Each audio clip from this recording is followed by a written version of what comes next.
Le verre de cristal tinta contre la cuillère, faisant taire la pièce. Mon père, Jean, leva son cognac bien haut. À mon fils, Théo, seul héritier de toute la succession de Saint-Tropez, évalué à 16 500 000 €. 50 personnes applaudirent. Mon frère savourait cela comme un roi. Je me tenais dans l'ombre de la bibliothèque, serrant une seule enveloppe de papier manie contre ma poitrine. Je n'ai pas pleuré. Je n'ai pas scié. J'ai juste souri, un courbe froid et aiguisé de mes lèvres. Mon père se retourna, son visage devenant violet. Non, quoi? Avant que je vous dise ce qu'il y avait dans cette enveloppe et pourquoi le visage de mon frère est passé de suffisant à blafard en 3 secondes, laissez un commentaire et dites-moi d'où vous écoutez et quelle heure il est pour vous en ce moment. Je veux voir jusqu'où cette histoire voyagera. Je m'appelle Valérie. J'ai 29 ans, et depuis une décennie, je n'ai pas vraiment été une personne pour ces gens. J'ai été un atout hautement fonctionnel, un algorithme de gestion immobilière avec un pouls. Pendant que la pièce me fixait, attendant une explication, j'ai laissé le silence s'étirer.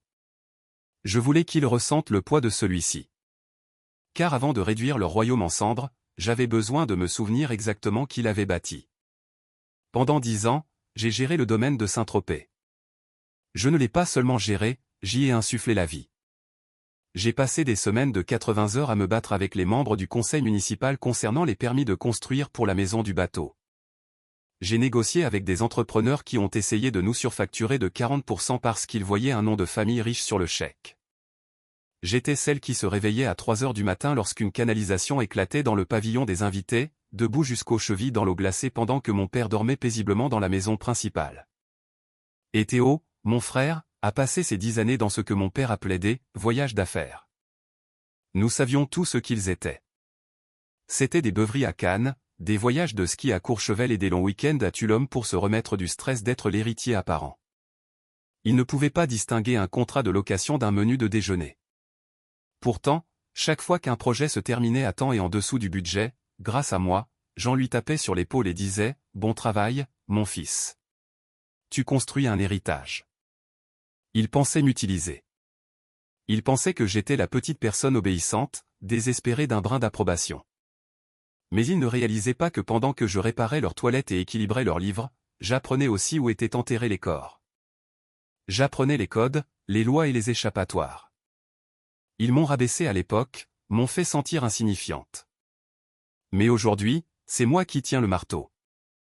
Le point de rupture s'est produit il y a exactement 7 jours. J'étais entré dans le bureau de Jean avec une pile de rapports financiers. La succession venait de réaliser son trimestre le plus rentable jamais enregistré, entièrement grâce à un plan de restructuration que j'avais conçu. Je me suis assise et j'ai finalement demandé ce que je méritais. Je n'ai pas demandé toute la part. J'ai demandé 10% de participation, une minuscule parcelle de propriété pour reconnaître que j'étais le moteur qui faisait fonctionner sa vie de luxe. Jean n'a pas seulement dit non. Il m'a regardé avec une confusion sincère, comme si son grille-pain venait de demander un salaire. De la participation, a-t-il ri, se versant une boisson. Valérie, tu n'as pas de participation. Tu as un toit au-dessus de ta tête.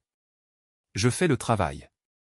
Papa, ai-je dit, ma voix tremblant d'une manière que je détestais. Théo ne fait rien. J'ai bâti cette valeur. J'ai gagné une part. Ce fut alors que le masque est tombé. Il a claqué son verre, le liquide giclant sur sa main. Tu as gagné. Tu n'as rien gagné. Je t'ai nourri pendant 18 ans. J'ai mis des vêtements sur ton dos. J'ai payé tes appareils dentaires. Tu crois que c'était gratuit? Il a fait le tour du bureau, se penchant vers mon visage, ses yeux froids et morts. Tu n'es pas une partenaire, Valérie. Tu es mon investissement. J'ai investi de l'argent en toi pour que tu sois utile à cette famille. Tu n'as pas de dividende de l'entreprise. Tu es l'équipement de l'entreprise.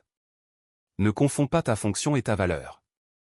Je suis resté là, sentant mon âme se transformer en glace. C'était le moment. C'étaient les mathématiques narcissiques qui régissaient ma vie. Pour lui, je n'étais pas une enfant à aimer, j'étais une dette qui ne pourrait jamais être remboursée. J'étais un appareil qui commençait à faire du bruit. Je suis sorti de son bureau sans rien dire. Il pensait m'avoir remise à ma place. Il pensait que j'étais allé dans ma chambre pour pleurer. Au lieu de cela, je suis allé dans mon bureau, j'ai ouvert le coffre-fort et j'ai pris l'enveloppe de papier manie que je cachais depuis 3 ans. Il voulait un retour sur investissement? Bien. J'étais sur le point de toucher mes gains. Être la réserve ne signifie pas seulement être la seconde meilleure. Cela signifie être une police d'assurance dont personne ne veut payer la prime. Vous existez uniquement pour être utilisé en cas d'urgence, puis repoussé dans le placard lorsque la crise est passée. Pendant les 3 dernières années, j'ai vécu dans ce placard. J'ai regardé mon frère Théo traiter l'entreprise que j'avais bâtie comme son distributeur automatique personnel. Il ne dépensait pas seulement de l'argent, il l'incinérait. Il y a eu cette fois où il a investi 50 000 € dans un montage de crypto-monnaie géré par un type qu'il avait rencontré à une table de blackjack à Deauville. Lorsque l'argent a disparu, Jean ne s'est pas fâché. Il m'a simplement appelé dans son bureau et m'a dit de déplacer quelques chiffres pour couvrir la perte. Il a dit que Théo était un visionnaire qui prenait des risques. Il a dit que j'étais trop averse au risque pour comprendre la haute finance. Je n'ai pas discuté. J'ai déplacé les chiffres, mais j'ai aussi fait une copie de la transaction. J'ai noté la date, l'heure et l'adresse IP. Ensuite, il y a eu le gala d'été il y a 2 ans. Théo était censé obtenir les permis de restauration. Il a oublié, bien sûr, parce qu'il était occupé sur un yacht en Méditerranée. 2 jours avant l'événement, la ville a menacé de nous fermer. J'ai passé 48 heures d'affilée à la mairie, utilisant tous les faveurs que j'avais, soudoyant les greffiers avec des beignets et du charme, et réécrivant les protocoles de sécurité à la main. J'ai sauvé l'événement. Au dîner ce soir-là, Jean a levé son verre. À Théo, a-t-il dit en rayonnant, pour avoir réussi l'événement de la saison. Théo a souri, faisant tournoyer son vin. Ce n'était rien, papa. Il suffit d'un peu de charisme. Puis il m'a regardé, assise à l'autre bout de la table dans mes vêtements de travail, les yeux brûlants par le manque de sommeil. Tu as l'air fatigué, Val. Tu devrais te reposer. Laisse les gros chiens gérer la célébration. Toute la table a ri. Mes cousins, mes tantes, les investisseurs. Ils me regardaient avec ce sourire de pitié que les gens réservent au personnel de service. Ils voyaient une fille fatiguée et démodée avec une addiction au tableur. Ils se moquaient de mes classeurs. Ils levaient les yeux au ciel à mon obsession pour les reçus. Ils se moquaient de moi alors, mais ils ne savaient pas que ces tableurs étaient la pelle que j'utilisais pour creuser leur tombe. Ils ne savaient pas que chaque fois qu'ils me rejetaient, j'étais en train de documenter un crime. Chaque fois que Théo falsifiait une signature, je l'archivais. Chaque fois que Jean déplaçait des actifs pour les cacher de l'administration fiscale, je sauvegardais le fichier. Ils pensaient que je tenais les livres pour les sauver. Je tenais les livres pour les enterrer. Je me suis assise là, à cette table sirotant mon eau, et j'ai réalisé quelque chose qui a tout changé. Ils ne me détestaient pas. La haine exige du respect. On est un ennemi. Ils ne me voyaient tout simplement pas. J'étais le mobilier. J'étais le routeur Wi-Fi. J'étais une infrastructure nécessaire, complètement invisible jusqu'à ce que j'arrête de fonctionner. Et ce fut leur erreur fatale. Parce que lorsque vous traitez quelqu'un comme un morceau d'équipement, vous oubliez que l'équipement n'a aucune loyauté. Vous oubliez que si vous poussez trop une machine, elle ne pleure pas. Elle ne supplie pas de pitié. Elle casse simplement. Et lorsqu'elle casse, elle emporte toute l'usine avec elle. De retour dans le salon, les applaudissements pour Théo s'étaient enfin tus. Mon père m'a regardé, agacé que j'ai interrompu son moment. Il pensait que j'allais faire une scène à propos de l'équité. Il pensait que j'allais pleurer à nouveau à propos de la participation. Il n'avait aucune idée que la participation avait déjà disparu. J'ai fait un pas en avant, les planches du plancher craquant sous mes talons.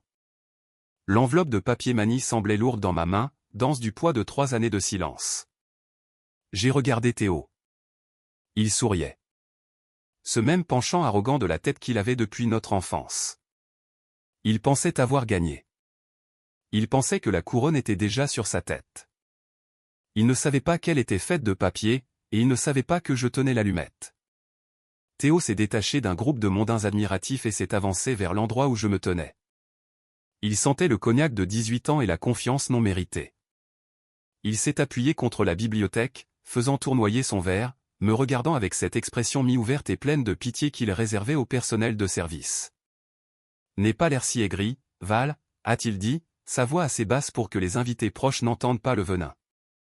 Tu n'as rien gagné, Théo, ai-je dit, gardant ma voix égale. On t'a donné un prix que tu n'as pas mérité. Il a ri. Un gloussement aigu. Mérité? Qui se soucie de mériter? La possession vaut 9/10 de la loi. Et depuis 5 minutes, je possède tout. Il a fait un geste grandiose vers la pièce. La vue sur le lac, l'art coûteux. Je fais déjà des changements. Des trucs de grande vision. En commençant par le pavillon des invités. Mon estomac s'est serré. Le pavillon des invités n'était pas vide. Qu'en est-il du pavillon? Je l'ai vidé ce matin, a-t-il dit nonchalamment, prenant une gorgée de sa boisson. Je le transforme en salon VIP. Table de poker, humidor, tout le tralala.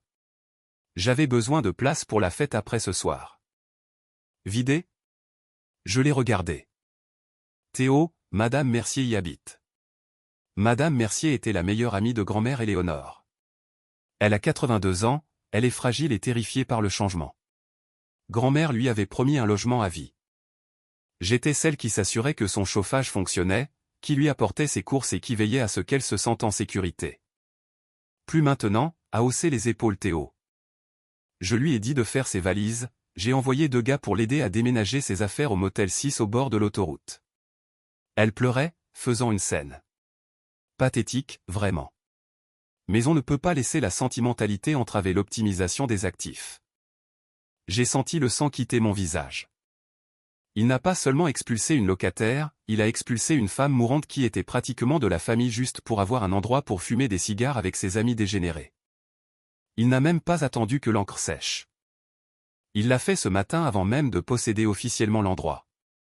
Elle a 82 ans, ai-je murmuré. Tu as mis une femme de 82 ans dans un motel. J'ai coupé le poids mort, Valérie. Ce qui m'amène à toi. Il s'est rapproché, envahissant mon espace personnel. Papa et moi avons eu une discussion. Nous n'avons plus besoin d'une gestionnaire immobilière. J'ai des amis qui peuvent s'occuper des livres. Et soyons honnêtes, ce n'est pas comme si tu avais autre chose à faire. Pas de mari, pas d'enfant, pas d'héritage. Tu es une impasse génétique. Il a pointé un doigt sur mon épaule. Alors, voici le marché. Tu peux rester dans ton petit appartement au-dessus du garage pendant un mois pendant que tu cherches un travail. Mais ce soir, ton personnel va chercher un balai et nettoie le champagne renversé dans le couloir. Sois utile pour une fois. Il m'a fait un clin d'œil, a fait volte-face et est retourné vers la foule, faisant un signe de la main à un cousin en passant. Je l'ai regardé partir. J'ai regardé la façon dont il se pavanait. La façon dont il possédait la pièce, la façon dont il se croyait intouchable. Il venait de franchir la ligne finale. Il ne s'agissait plus seulement d'argent. Il ne s'agissait plus seulement de l'irrespect. Il s'agissait de Madame Mercier, grelottant dans une chambre de motel parce que ce monstre voulait un salon de poker. Il voulait que je sois utile. Il voulait que je nettoie le désordre. Bien, je vais le nettoyer. Je vais récurer toute cette famille jusqu'à ce qu'il ne reste plus que la vérité. J'ai regardé l'enveloppe dans mes mains. Le seau était toujours intact. J'ai passé mon pouce sous le rabat et je l'ai déchiré. Le bruit était vif, comme un os qui se casse. Il était temps de se mettre au travail. J'ai marché jusqu'au centre de la pièce, mes talons claquant un rythme régulier sur le parquet. Théo riait avec un groupe d'investisseurs, dépensant déjà de l'argent qu'ils n'avaient pas. Jean acceptait les félicitations du maire. Ils avaient l'air si sûrs d'eux, si invincibles. Excusez-moi, ai-je dit. Ma voix n'était pas forte, mais elle tranchait dans la conversation comme un couteau. Avant de continuer la célébration, il y a une petite affaire administrative que nous devons régler. Jean s'est retourné, son sourire figé. Valérie, pas maintenant. Nous sommes au milieu d'un toast. C'est à propos des actes de propriété, ai-je dit, en levant l'enveloppe. Spécifiquement, la propriété du portefeuille de Saint-Tropez. Théo a levé les yeux au ciel. Laisse tomber, Val. Papa a déjà annoncé que je possède tout. Passe à autre chose. En fait, ai-je dit, ouvrant l'enveloppe et en sortant une pile de documents. Vous ne possédez pas, j'ai marché jusqu'à la table la plus proche, déplacé un plateau de hors-d'œuvre coûteux et étalé les papiers un par un.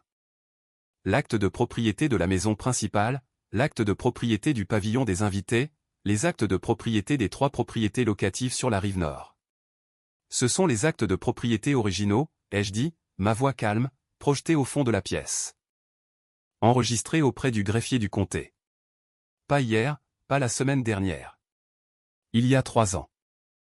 Maître Dubois, l'avocat de la famille, a froncé les sourcils et a fait un pas en avant.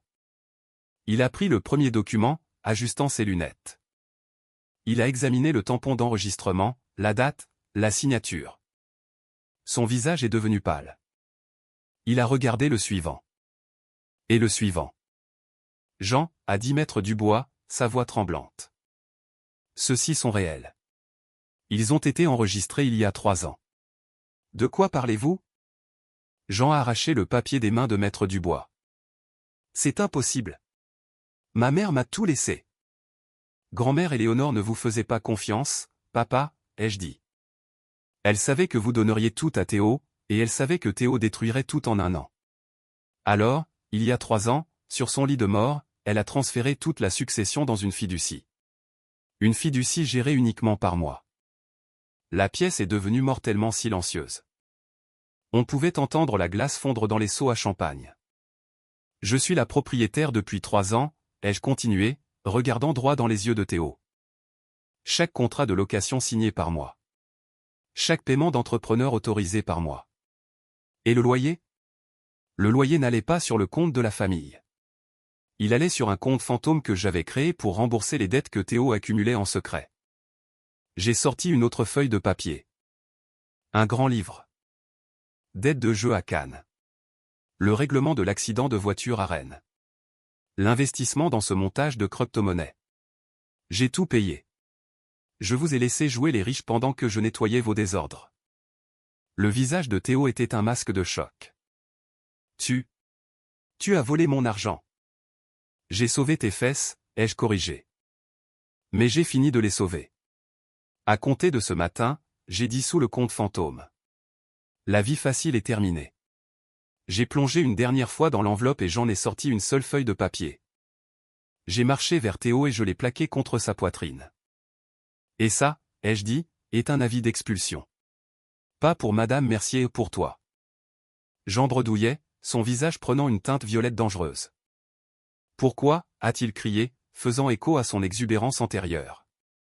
Pourquoi as-tu attendu? Pourquoi nous as-tu laissé nous humilier pendant 3 ans?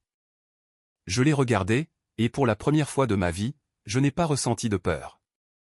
J'ai ressenti du pouvoir parce que je vous connaissais. Je savais que si je te disais la vérité, tu m'aurais culpabilisé. Tu m'aurais poursuivi en justice. Tu m'aurais intimidé jusqu'à ce que je signe à nouveau. Je devais attendre que tu fasses ton mouvement. Je devais attendre que tu revendiques la propriété publiquement. Devant tous ces témoins, pour qu'au moment où je révélerai la vérité, tu n'aies nulle part où te cacher. J'ai regardé autour de moi les invités stupéfaits. Je vous ai laissé construire votre château sur des sables mouvants, papa. Spécifiquement, pour que je puisse le regarder couler. C'était un cheval de Troie. J'avais transporté la vérité à l'intérieur de vos murs pendant 3 ans, attendant le moment exact où vous tenteriez de m'effacer. Et maintenant, les murs s'effondraient. Théo a fixé l'avis d'expulsion, ses mains tremblantes.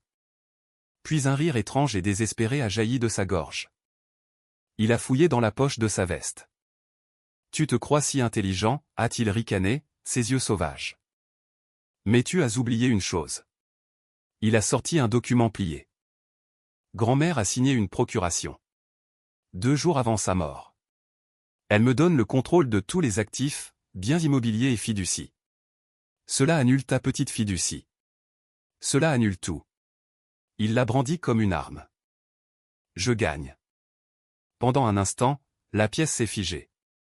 Jean s'est détendu. Maître Dubois a hésité. Il semblait que j'avais perdu, mais je n'étais pas inquiète. Je savais exactement où se trouvait grand-mère 2 jours avant sa mort. Et j'avais des preuves.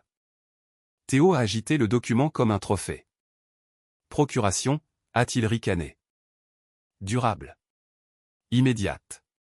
Signé le 14 octobre, 2 jours avant sa mort. Jean a exhalé de soulagement. Elle savait qui était le véritable héritier, a-t-il dit en me lançant un regard noir. Maître Dubois a étudié la page. La signature semble valide, a-t-il dit prudemment. Théo s'est approché, souriant. Alors, fais tes valises. Tu es en infraction. Je n'ai pas regardé Théo. J'ai regardé la date. 14 octobre, ai-je dit calmement. Êtes-vous sûr? J'ai tendu à Maître Dubois un dossier d'hôpital. Les dossiers de soins intensifs de grand-mère, ouverts à la page du 14 octobre, a lu Maître Dubois. Son visage s'est décomposé. Elle était intubée, a-t-il dit, sédatée dans un coma artificiellement provoqué, physiquement retenu. J'ai croisé le regard de Théo. Elle n'aurait pu rien signer. Le silence est devenu dangereux. Tu n'as pas seulement perdu la maison, ai-je dit d'une voix égale. Tu as présenté un document juridique falsifié à un avocat devant 50 témoins. C'est une fraude criminelle. Maître Dubois a laissé tomber le document. Je ne peux pas faire partie de ça, a-t-il dit. Jean, c'est criminel. Jean a regardé son fils. Que as-tu fait? Théo a paniqué. Et puis il a avoué. J'ai utilisé la contrefaçon, a-t-il haleté. J'ai des dettes privées, un demi-million. Je leur ai donné la maison en garantie. Ils arrivent à 5 heures. J'ai regardé ma montre. 17h45. Jean m'a attrapé. Tu dois signer. C'est ton frère. Je me suis dégagé. Je ne te dois rien. Et j'ai fini de payer pour les péchés de Théo. J'ai ouvert la porte. Vous les avez invités, ai-je dit. C'est votre affaire. Alors que je m'éloignais en voiture, des véhicules utilitaires noirs ont tourné dans l'allée. Je n'ai pas appelé ma famille. J'ai appelé la police. La maison a été saisie. Théo est allé en prison. Jean a tout perdu. Maintenant, je vis dans un petit appartement avec un bail à mon nom.